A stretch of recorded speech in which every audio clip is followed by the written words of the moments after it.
My pranams to all Atma Jyotis, divine light of the self. I welcome all of you for today's session of Guru Gita.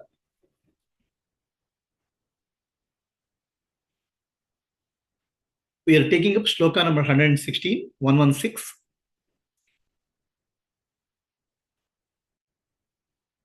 The phala or the blessings which a Jivan Mukta receives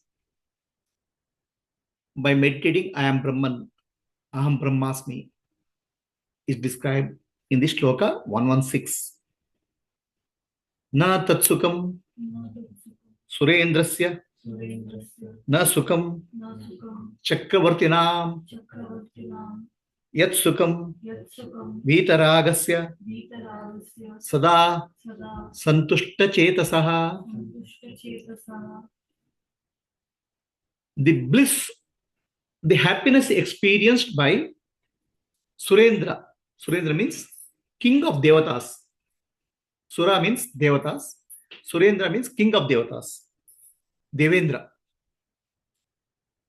Or Chakravartinam, emperor. Happiness experienced by emperor or Devendra, king of devatas.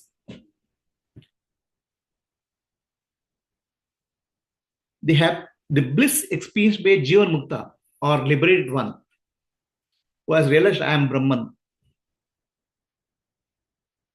is incomparable. The bliss of Devendra or bliss of happiness of a Devendra or happiness of a Chakravarti emperor cannot be compared with the bliss of the enlightened one, a Jivan Mukta, one who has realized I am Brahman. He is Santushta Chetasaha. He is always blissful, happy. See, everybody in the world is looking for happiness. Okay. We say a person is very powerful, very rich, is very happy because he is very powerful. Chakravarti or emperor is very happy, very powerful because he lacks nothing. Devendra or king of devatas also lacks nothing. He is always happy. But that happiness is very less compared to the bliss of Brahmananda of an enlightened being. Bliss of an enlightened being. Why? Any happiness, sense organs come in contact with sense objects, then there is a happiness. Then the mind becomes momentarily silent. So all happiness happens. Let's say I drink a cup of coffee. The coffee touches my mouth. I feel happy momentarily because the mind becomes silent. When the mind becomes silent, the bliss of the self, Atma, that is reflected in the mind momentarily. Ananda is reflected in the mind momentarily when sense objects make a contact with the sense organs. In that contact, mind becomes silent for some time. In that silence, bliss is reflected. But when the mind comes up, then mind identifies the happiness with respect to object. Oh, this is coffee happiness. This is tea happiness. This is the sweet happiness. Like that, it identifies the object. It doesn't recognize it. The happiness came from Atma, self. Atma is Ananda Surupa, is of the nature of bliss. Nothing is comparable to the bliss of the self because Atma is Ananda Surupa. Now, what do you understand by Ananda Surupa? What is bliss of Atma? The bliss which you experience deeply, unconsciously, is nothing but a bliss of the self only. You are with the one with Brahman in deep sleep only. That if you are able to experience it consciously in the waking state, it's called Samadhi. It's called, in the waking state, the bliss of the sleep you are able to experience. Jagrata Sushupti, it's called Samadhi.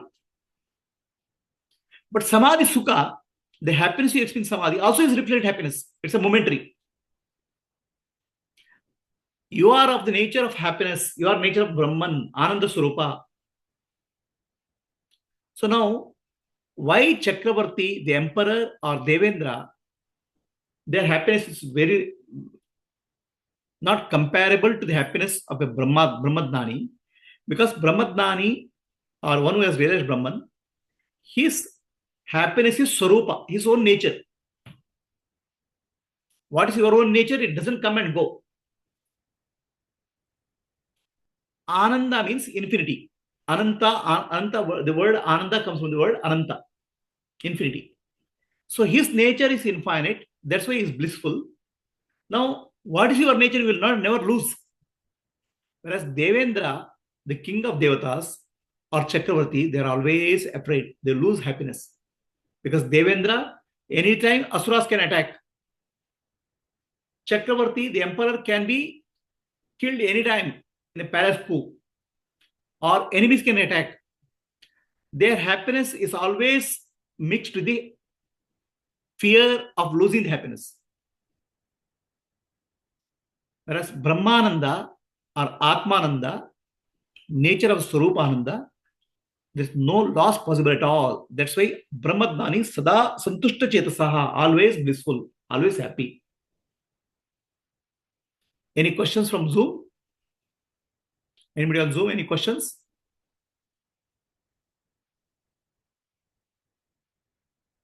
Purnima, Kaumari? No, Prabhuji. It's fine. Okay. Clear, Prabhuji. Yeah. So there is a difference between happiness and bliss. So when we use for Jivan Mukti, we should use bliss, and when it is for the king, it's happiness. Right? Correct. There's a difference between the happiness and bliss. Happiness is a momentary experience. Bliss is the nature of the self. So bliss is called Ananda or Ananta.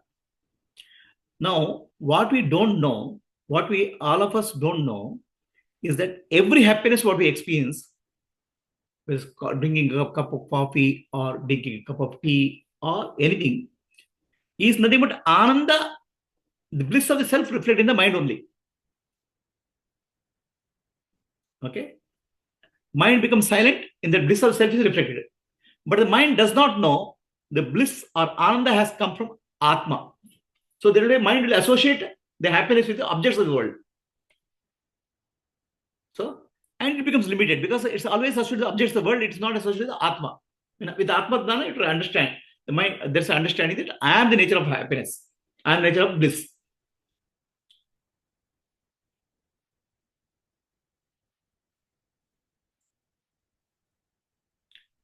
Well, in Sanskrit, there is no distinction between bliss and happiness. That word. Ananda is the word for Brahmananda. Ananda means Ananta, infinity.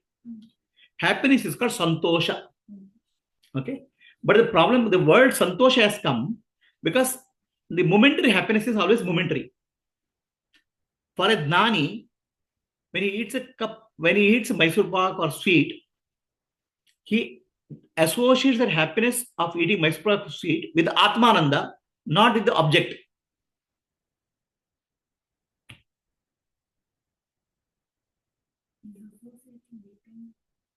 For him, there should be no differentiation, right? No.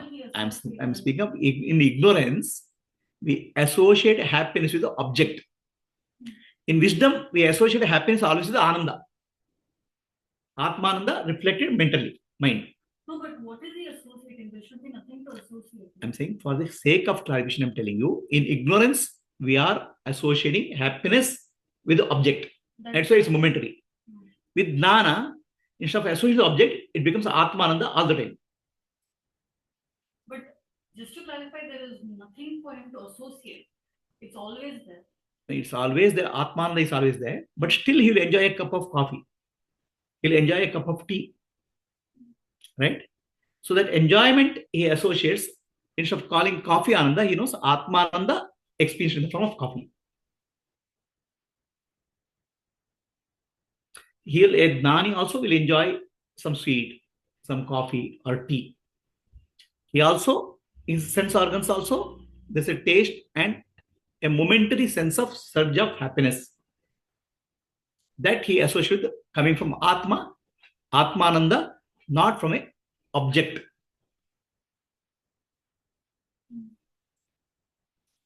Rasam Brahma Pipet Yascha Trapto Yah Paramatmani Indram Sa Manute Rankam Nrapanam Tatra Ka Khata.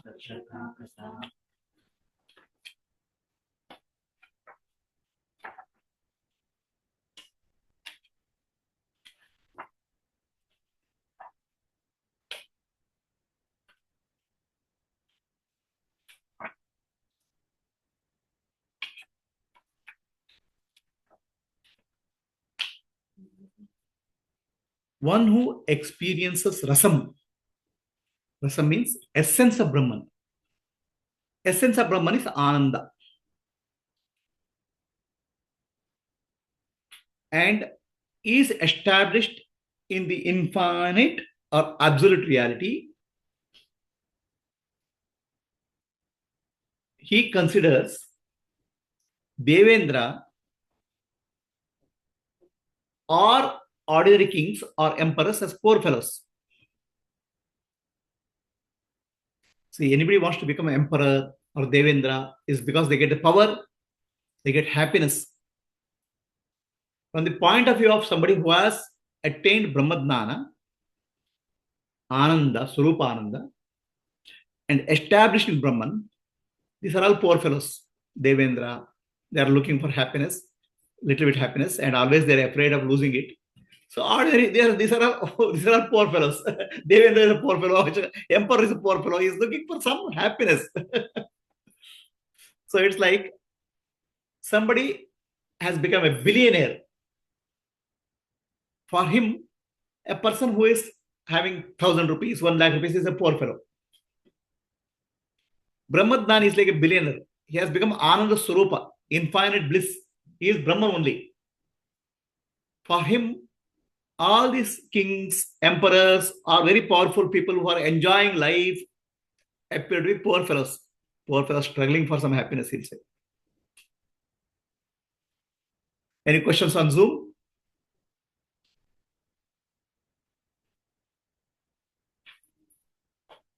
Desha Puto Jana Puta Stadrasho Yatra Tishtati Tatkata Akshat Ata Sangha Sansargah Parasmai Shreyase Apiyalam.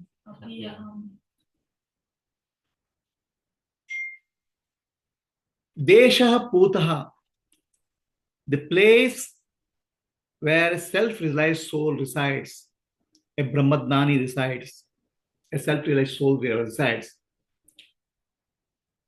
is holy, sanctified, pure.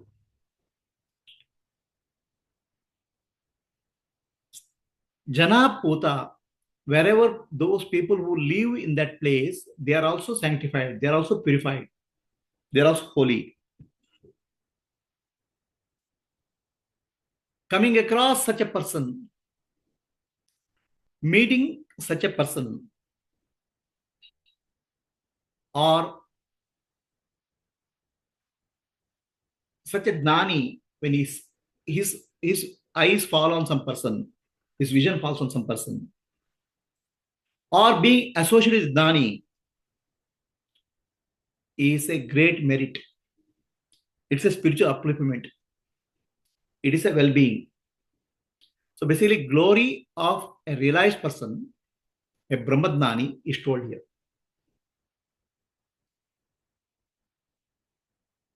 The place where he resides is full of holy vibration. The mind calms down when you come in front of a Gnani. Somebody asked Ramana Maharshi, how do I know somebody is a Mahatma or a Gnani? In the presence of a Mahatma or Gnani, the mind naturally becomes silent because of the vibrations. The place where he resides is full of vibrations of silence and purity. That's why the place is sanctified. And people who live there, they also get affected by the vibration. They also calm down. That also place is also sanctified. A Gnani or Mahatma's eyes fall on some person. That means any person who comes in front of Mahatma, he becomes blessed. That's a great merit in itself, great punya itself, to come under influence of a Mahatma, such a Gnani. Any questions on Zoom? Anybody questions?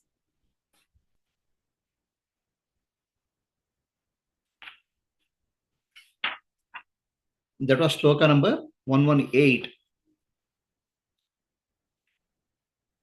Shloka number 119. Dehi Brahma Bhaved Evam Prasadad Dhyanato Guruhu Naranam cha Phala Prapto Bhaktireva hi Karanam.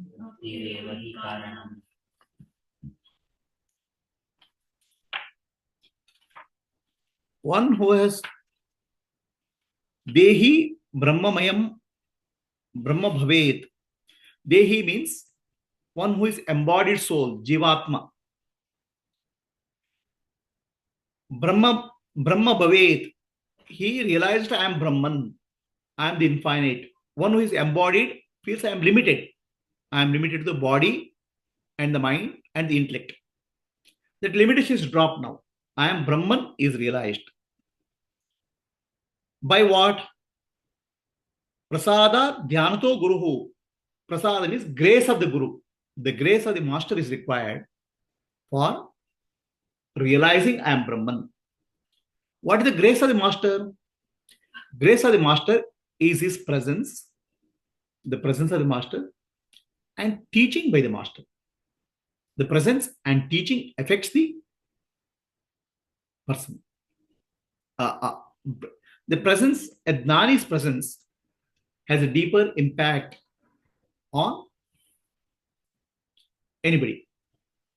In the presence of Mahatma, you get influenced, you get affected. And he's teaching. That's called grace. Presence and grace. Presence is grace. The teaching is grace.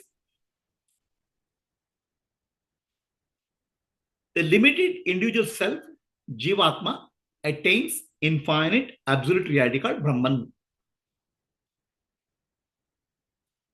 He realizes the self. Now, the cause of that, the cause of self-realization, is already said, the grace of the master. The grace involves presence and teaching. And from the student point of view, the devotion to the master is important. The bhakti is important. Bhakti from the student point of view. This is the cause of mukti. Bhakti leads to mukti. Any questions on Zoom?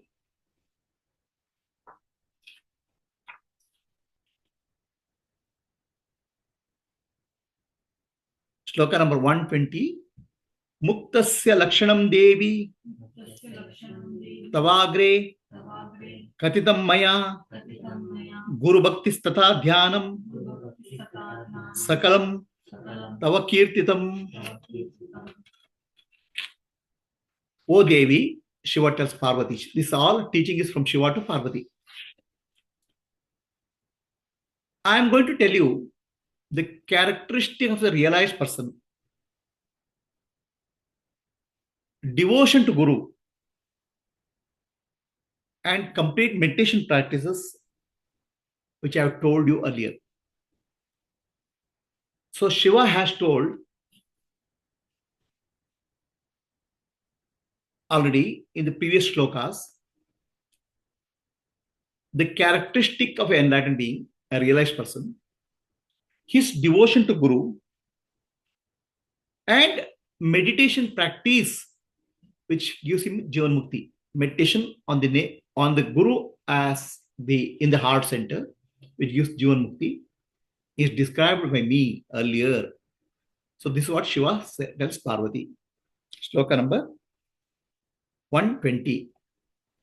In next couple of slokas, will be giving, Shiva will be telling about Falashruti of chanting, reciting, and listening to Guru Gita. That will be taking in tomorrow's class. Anybody has a question on Zoom?